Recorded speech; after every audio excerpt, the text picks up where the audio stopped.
So I take in a lot of information from a lot of different sources and use the information that I know I can rely on to provide me with a foundation from which to judge what's going on in the world. And as I pick up pieces of information, it's like I get pieces of a puzzle that I'm trying to put together. And I don't know what the final image is going to look like, but certain pieces look like they may plug in, and I may plug them in and it may not work. But I may plug them in and it could give me a better understanding of what's coming ahead. And um, with that, I've heard recently that there was a purchase of 23andMe with a group involving Richard Branson. I've also heard that Bill Gates and George Soros have been involved with purchasing genetic testing companies. And then 23andMe, I think it was in 2018, GlaxoSmithKline they became partners. They purchased they added like $300 million as part of their acquisition, so that they own a percentage of that company. And I remember back in the early 2000s and early 2010s when farmers were dealing with Monsanto um, about cross pollination of crops. And what was going on is you had, say, Monsanto had sold their seed to a whole bunch of farmers in an area, and then another farmer didn't want to pay their price. He didn't want their seed. He wanted to go with a different seed. Um, then when cross pollination would occur, Monsanto had their agents at the seed buying location, and they tested his crop and they found there was cross pollination. Well, then they sued the man so that he had to give them a percentage of his profits, even though he never even purchased their crop. And they won. And they did this to a lot of farmers all across the world. Um, and then you realize that Monsanto and Bayer Pharmaceuticals merged because, I mean, in part, Monsanto's name was kind of tainted for some of the different things that they were involved in, like with the glyphosate and poisoning people and causing cancer and so on and so forth. And I guess Bayer thought their name recognition had improved after selling factor 8 drug to African nations that was tainted with HIV. It's not like you get two corporations like that merge and have it come to Jesus and decide to start doing the world right. So, anyway, you take that information and you also get the information that keeps coming out about the gene therapy drugs that people are taking, and that it's being called vaccines that still have not received FDA approval. And you hear reports from virologists, and there's peer-reviewed studies about shedding live virus after a person's been vaccinated, and you see this insane push to get everybody to take the jab, and all of these like methods of bribery and coercion and manipulation to get people to go along to get along here. And I feel like I'm kind of starting to see where this is going to go. And there's a lot of people that are theorizing, and it's not really theorizing, it's happening in Europe and in Australia, where it's show your digital passport or you're getting arrested. And the reason why that's not happening here is because it still have the Second Amendment in play, so they know they can't totally overplay their hand, even though they've overplayed the hell out of it. Okay, and they've exposed themselves to such a great degree. I don't think they really planned on Trump getting in, and of course that could be like a whole other mind warp and a whole other rabbit hole that Trump got put in there. And I'm not going to get down into that very far. I really do think Trump just didn't really realize how big of a mess he got himself into, and that he aimed to do us right.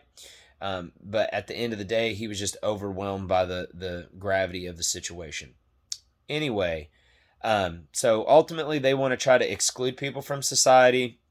They want to try to manipulate people into going along to get along, and take this unapproved gene modification drug, and they will eventually, because they've already kind of done this. They've essentially legislated freedom out of our lives, and at any point in time you can be guilty of violating a law, and then if you don't agree with it and you take it to court, then you got to pay basically double the cost, in order to fight it. I found that recently, when you feel like you're being done wrong about something, if you want to take your case to court, and then you not only paying the fine, you're also having to cover the court cost on top of it, and then if you can't cover those costs, then you can have a warrant put out for your arrest, and they can just really make your life crap. They've done that already, but basically they want to legislate out autonomy, make it where you have to comply with what they want you to, or they're going to exclude you from their system. The system that they've created, it is an illusion. It is La La Land, and people are addicted to it. People are addicted to La La Land like it's a drug. They don't want to leave it. They're afraid to leave it. Reality is just too real, and people don't want the truth to be true. But what I can see happening, based on the information that I've taken, all of it and processed it, and a future outcome that I see coming up is that when these people shed this live virus and it impacts a person's genetics, it makes manipulations. Because these people, let me back up for a second. The people who built these viruses in the labs, they patented them.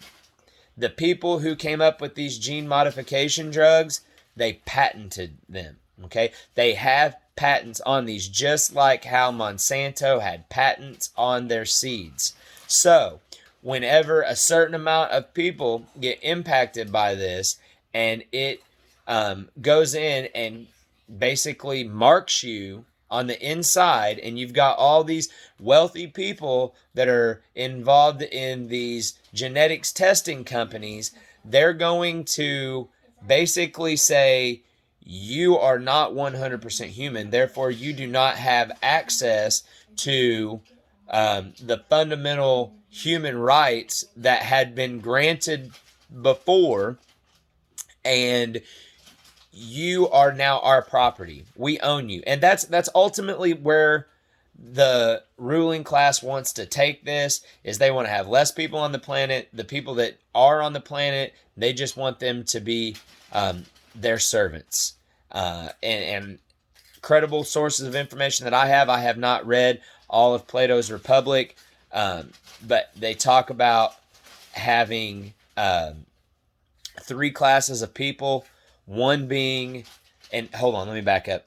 It may have not been Plato's Republic. I own that book. I haven't been able to fully cover it. It could have been another one of Plato's writings.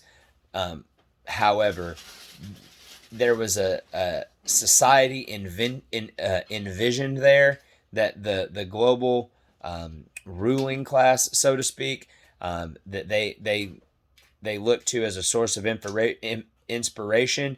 And what that society is structured like is you have a authoritarian class of elites that are the controlling interest over all industries that are here, and then you have a elite military class, and then you have a unsexed servitude class that just does the basic menial things that need to be done, and they are all grown in labs. So that's part, and you may think, oh my gosh, that's crazy, that's out there. Why don't you go look up Bill Clinton banning human cloning in 95 and tell me that's not possible. Okay, they cloned the first sheep in 95, but they were cloning other things back in as early as 1973. And it's crazy how fast things have progressed. It's crazy where we're at. Reality is just, it's incredible. And they put all this fiction out there on the television screen and on the movie screen just to keep us preoccupied in La La Land and not paying attention to the more important things that are going along. But at this point, there's something going on. They never put it all at face value. It's a lot of smoke and mirrors and bait and switch. but I feel like that's the direction that they're wanting to take it. It's one of the reasons why they're pushing so hard to get so many people to take the jab. They have a threshold that they need to hit, and I'm not exactly sure of the specifics of why it's that threshold. It's damn sure not protecting people and keeping people from getting COVID. Look at the track record of the people that are involved. There's been other people that have come out and tried to get folks to wake up, but man, the censorship is real. That's why it takes each and every one of us doing our part to be informed and to inform others, and to motivate people to make the right steps, and to really seek after the plan that God has for your life, so that you can reflect God's glory and have a positive influence over other people. Be blessed.